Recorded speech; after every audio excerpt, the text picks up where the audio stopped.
On entend beaucoup El Famoso chiffre d'affaires des 10 000 euros par mois, mais pour beaucoup de solopreneurs freelance, le palier des 5 000, c'est déjà une montagne à surmonter. Et si tu te reconnais dans cette situation et que tu es complètement désespéré par rapport à tout ce que tu vois sur les réseaux, je vais te montrer dans cette vidéo que c'est finalement pas si compliqué à aller chercher. Je te dis pas que ça va être simple, je te dis pas que ça va être facile, mais si tu suis à la lettre ce que je vais te donner aujourd'hui, en 30 jours, tu peux aller chercher 3 000, 4 000, 5 000 euros de chiffre d'affaires. Et tu n'as pas besoin ni de créer de contenu, ni de lancer de la publicité. Regarde concrètement, Baptiste, il avait un profil Instagram avec moins de 100 abonnés et en 3 semaines, il a signé pour 4 000 euros. Ça a marché pour Hugo, ça a marché pour Guillermo, ça a marché pour la plupart de nos clients qui se lancent, qui veulent faire rentrer vite du cash. Et pour comprendre comment ça s'articule, regarde cette citation de Warren Buffett. Il semble y avoir chez l'être humain une fâcheuse tendance à vouloir complexifier les choses. Et c'est vrai, sur les réseaux sociaux, tous les business coachs te conseillent de faire des webinaires, des VSL, de l'organique. Oui, ces méthodes peuvent marcher, mais non, t'en as pas besoin pour aujourd'hui. Tu vas appliquer ce que j'appelle la méthode cheval de Troie. Cheval de Troie, pourquoi ? Parce qu'elle utilise 3 principes psychologiques fondamentaux chez ta cible. Le principe de cohérence, la réciprocité et le self-enhancement motivation. Avec mon magnifique accent anglais. Ces méthodes-là, tu peux les retrouver si tu veux faire un peu de lecture le soir, au lieu de scroller. Checker ce bouquin, Influence et manipulation de Robert Cialdini. C'est un classique. Je ne vais pas te faire un cours d'histoire, mais globalement, ça reprend à peu près la même stratégie qu'ils ont utilisée à l'époque pour gagner la guerre. C'est-à-dire, ils sont arrivés en mode on capitule, on vous offre un cadeau. Finalement, le cheval, il était piégé, il y avait des soldats à l'intérieur, ils ont brûlé la ville, brûlé des maisons et c'était terminé. Ça s'appelle une pirouette malhonnête et je ne vais pas te demander de manipuler tes prospects, mais de reprendre le principe derrière cette méthode pour vendre tes services et tes accompagnements. Comment ça fonctionne ? C'est très simple. On va commencer dans un premier temps par définir ce qu'on appelle le SSC, ton Sweet Spot Customer. Tu vas voir, c'est très simple. Tu as une expertise qui est capable de résoudre un problème spécifique. Si tu es développeur, tu es capable de coder une application, tu as forcément plein de gens qui sont intéressés par le fait de lancer des apps, ou d'automatiser leur système, ou d'incorporer de l'IA dans leur boîte. Et c'est valable pour tous les corps de métier. Si tu es coach sportif, ton expertise elle est dans la transformation physique et le fait d'aider les gens à se surpasser et d'être en meilleure santé, tu prends un problème parmi les masses de problèmes que tu peux résoudre. Souvent, c'est le problème que tu peux résoudre le mieux, le plus rapidement. Et ensuite, tu vas créer une solution spéciale par rapport à ce problème. Ça peut être un accompagnement, une prestation. Ce qu'il faut comprendre, c'est que ça doit être une offre high ticket. Une offre high ticket, c'est quoi ? C'est une offre qui coûte plus de 1 000 euros. Parce qu'une fois que tu as trouvé des gens qui ont un réel problème et qui sont prêts à mettre 1 000, 2 000, 3 000 euros, 4 000 euros dans une solution, le calcul est vite fait. Les 5 000 euros sont beaucoup plus accessibles que si tu avais une offre à 50, 100, 150 euros. Tu vois, ici, il te faut que 5 clients, quoi. La seule chose qu'il faut pour que ça fonctionne, c'est qu'il y ait une promesse claire, une transformation précise. Une fois que tu as passé du temps à créer cette offre, plus cette promesse, tu vas optimiser ton profil sur les réseaux Instagram, LinkedIn en conséquence. Je te demande pas d'y passer des jours, juste 2 heures, 3 heures maximum. Tu prends ta meilleure photo de profil et si tu n'en as pas, tu prends une photo claquée de toi, tu l'envoies Nano Banana ou ChatGPT, il te fera une photo professionnelle et de qualité qui fera largement le taf. Ensuite, tu mets ta promesse claire. Un framework de promesse qui fonctionne bien, même si tu pourras demander à ChatGPT si tu veux, c'est j'aide les X, c'est-à-dire ta cible, à avoir Y, leur résultat souhaité ou suppression d'une douleur, sans Z, les objections. Si tu es développeur web et que tu bosses avec des agents IA, ça peut être par exemple, j'aide les PME à gagner 15 heures par semaine en remplaçant leurs tâches chronophages par des agents autonomes, en 72 heures, 24 heures ou peu importe. Le plus important, c'est que ton profil dégage crédibilité, de la clarté, qu'on comprenne tout de suite ce que tu fais et à qui tu t'adresses, de la science, c'est-à-dire un élément de différenciation si tu es dans un marché concurrencé. Par exemple, typiquement, la promesse que je t'ai donnée, elle est bien pour les marchés qui ne sont pas trop saturés. Et pour moi, qui est dans le business coaching, je suis obligé de me démarquer, donc mettre en avant plutôt mes qualifications autour des neurosciences, du neuromarketing, etc. Et le dernier point, c'est du bonus, de la sympathie. C'est vrai qu'on aura tendance à faire plus confiance à des gens auxquels on a à peu près les mêmes façons de penser, le même humour, que ça arrive à connecter. Et tout ça, c'est hyper important que tu mettes en place pour que la suite fonctionne. D'ailleurs, j'en profite, ça fait déjà un petit moment que tu es sur cette vidéo. En dessous, je t'ai mis le lien de mon agenda pour un audit stratégique offert. Si tu es débutant et que tu n'as pas encore de source de revenus, prends pas tout de suite cet appel. Applique déjà la stratégie que je te donne dans cette vidéo.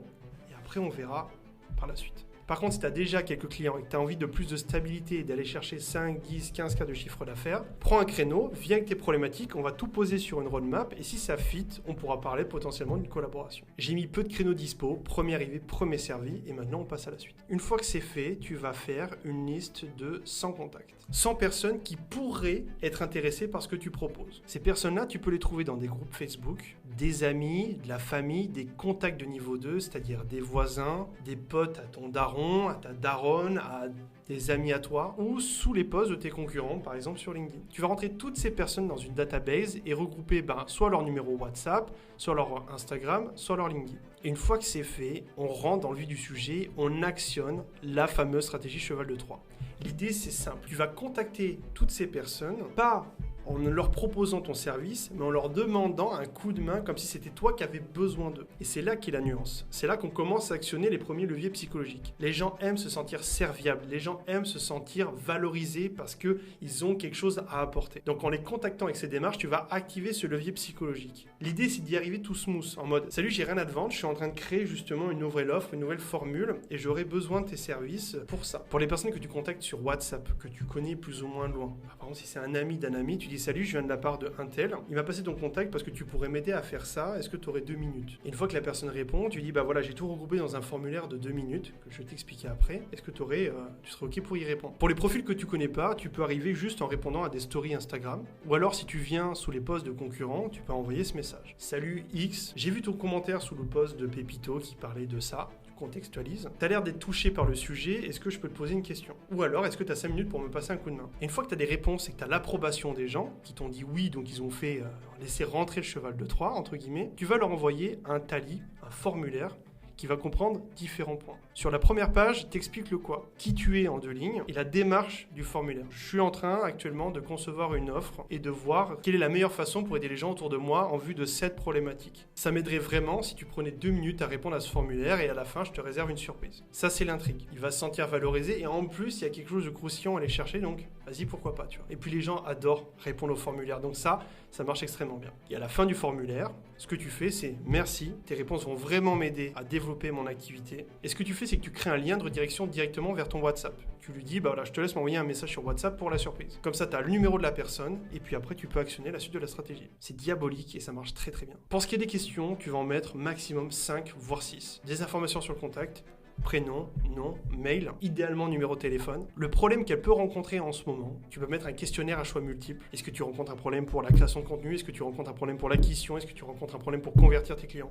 par exemple? Ensuite, l'urgence de créer ce problème. Sur une échelle de 1 à 10, à quel point c'est urgent que tu résolves ce problème maintenant et pas dans 6 mois. Ensuite, les solutions testées. Vis-à-vis de cette problématique, quelle solution tu as déjà testée? Et ça rejoint directement l'avant-dernière question. S'il existait une solution idéale pour répondre à cette problématique, qu'est-ce que tu chercherais idéalement? En vue du problème que tu résous, tu fais un listing, un accompagnement, un service, une formation. Et une dernière question sur le budget. Si cette solution parfaite existerait, quel budget tu serais prêt à investir pour celle-ci? Et tu mets des fourchettes, entre 500 et 1000, entre 1000 et 2000, plus de 3000, etc.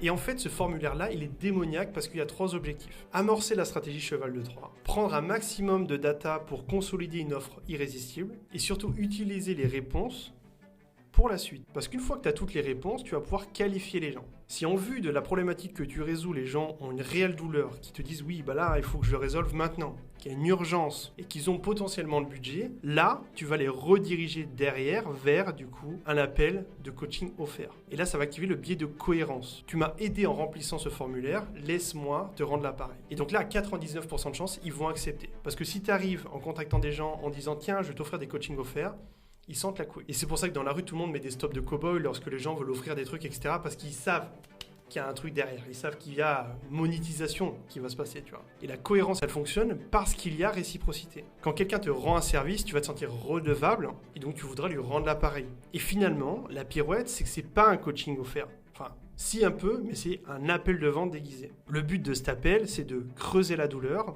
d'apporter de la valeur et surtout de proposer ton offre, celle qu'on a conçue au-dessus.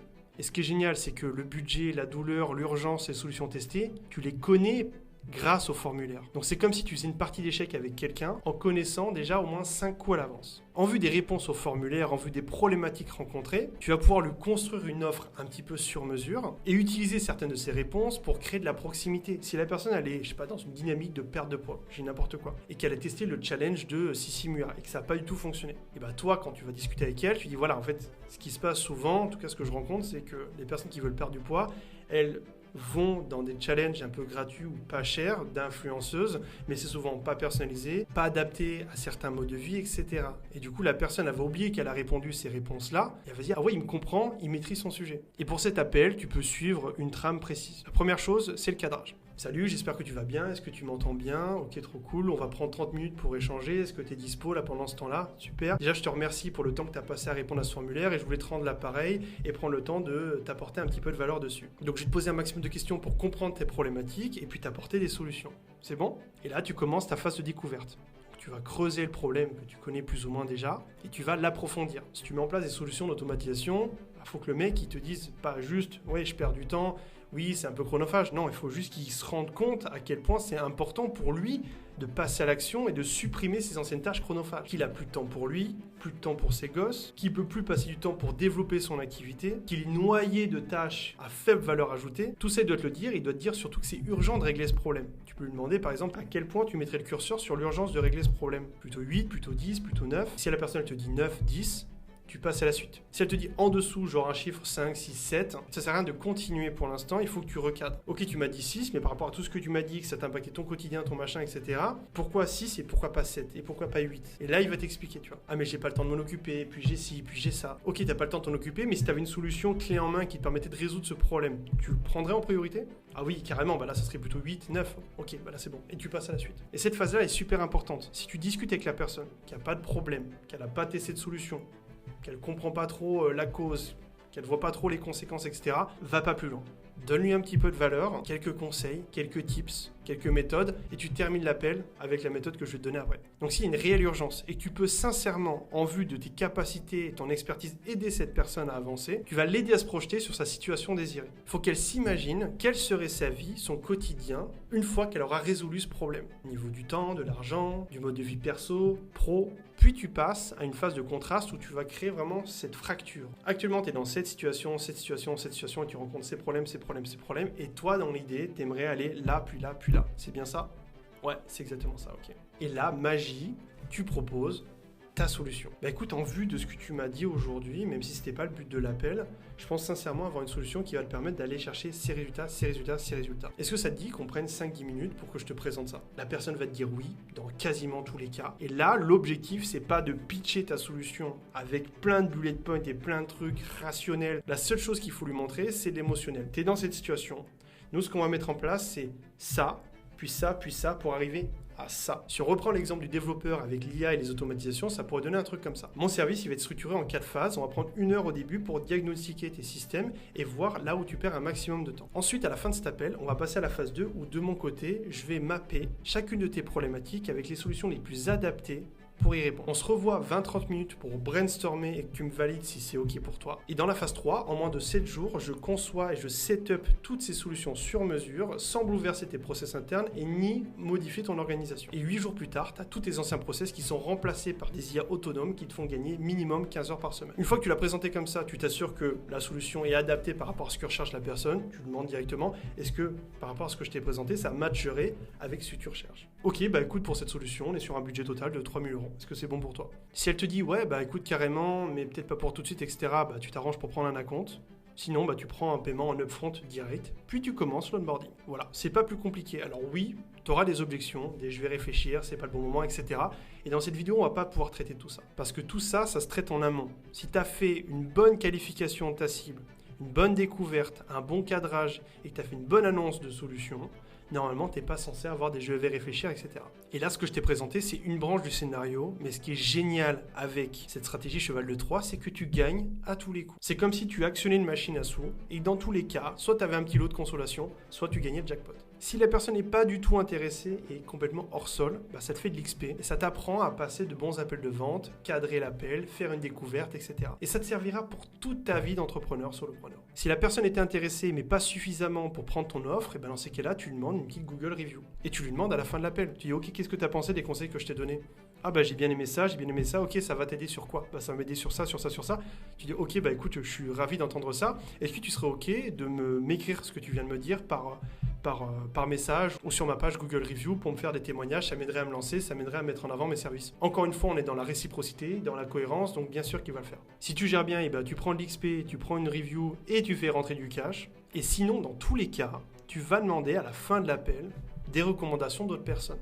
Si la personne elle a dans son réseau des gens qui pourraient t'aider à remplir ce formulaire pour améliorer ton offre, etc. Et ça, faut absolument que tu le fasses. Les gens osent pas demander, vous vous rendez pas compte à quel point c'est puissant. Si tu as un directeur de PME au téléphone qui prend pas ta solution ou même qui la prend ou peu importe, tu sais très bien que dans son réseau, il a forcément d'autres directeurs de PME qui pourraient être intéressés par tes services. Donc tu vois, est-ce que tu aurais par hasard des gars qui ont à peu près le même niveau d'activité que toi ou qui gèrent des entreprises qui pourraient avoir besoin d'IA, d'automatisation ou peu importe. Tu vas prendre 5 minutes pour l'aider à chercher parmi ses proches, ses amis, ses voisins, etc. Puis tu vas récupérer de suite le contact. Pas après l'appel, maintenant. Parce que les gens, ils vont procrastiner, ils vont jamais te donner l'heure après. Fais-le tout de suite. Salut, je viens de la part de Pépito, il m'a passé ton contact et il m'a dit que tu étais une personne de confiance pour m'aider sur mon projet. Est-ce que tu as 5 minutes ? Et c'est reparti. Et tu répètes l'opération jusqu'à temps d'aller chercher ces 3, 4, 5 000 euros par mois. Avec ça, tu as tout ce qu'il te faut pour faire un mois de janvier, février, mars ou peu importe d'anthologie et enfin faire rentrer du cash. Je te rappelle qu'en dessous de la vidéo, je t'ai mis le lien de mon agenda. Si tu as déjà quelques clients et que tu as envie d'aller chercher 5, 10, 15 cas et d'aller encore plus rapidement avec d'autres stratégies, tu réserves un créneau, tu me parles de tes problématiques. Je te rassure, c'est pas un cheval de Troie. On est sur du B2B, on est dans un rapport de confiance où j'ai pas grand chose à te vendre dans le sens où je connais pas spécifiquement ton profil, tes problématiques. Donc déjà, prenons le temps d'échanger. Parle-moi un peu de ton activité, de ce que tu aimerais développer. Et puis après, on verra sur du long terme ce qu'on peut mettre en place. Passe une bonne journée, une bonne soirée. À plus. Ciao, ciao.